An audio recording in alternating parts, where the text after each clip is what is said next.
time and time again, I find that people, I'll call it suffer. They suffer from poor hip mobility. Why wouldn't they have adequate hip mobility to get through their life? And I'm going to say, and I think you already know, sitting.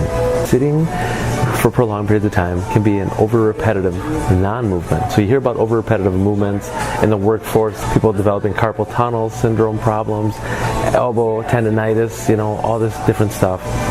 But sitting does cause havoc on the hips. And then when we want to get into the fitness realm, when we want to exercise to get it better, we don't really do anything drastic to change it. We'll get in our car, we'll sit in our car, we'll drive to the gym, we'll sit on a machine, sit on a recumbent bike, and that's how we try to get our fitness in. And even if we want to take it more into the free weight exercises, so we're trying to train because everything tells us that free weights are going to be better than machine weights, so we want to give that a whirl.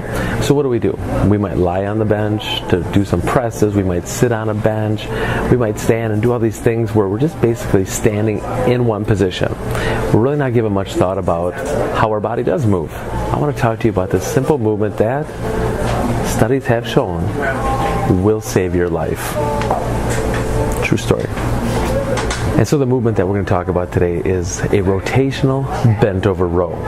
Kind of take them in a position that you're probably not used to, and most likely you're not going to be comfortable in. So as you make this pivot happen, we're going to go ahead and smush the bug with one foot. Really get that pivot. What this carries over to is an internally rotated hip.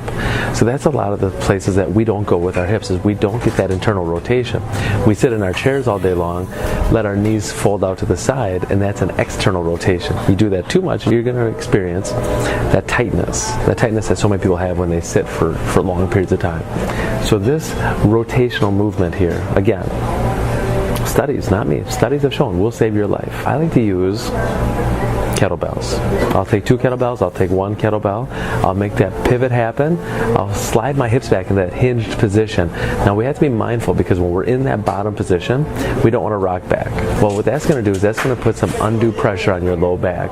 Put your low back in a compromised position.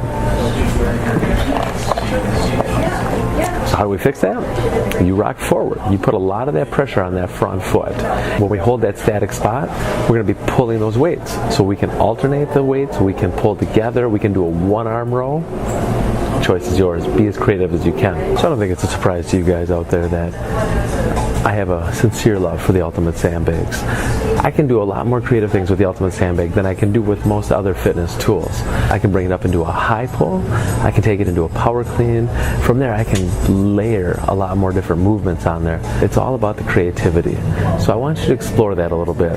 Just start experiencing more of that pivot and take your training outside that box.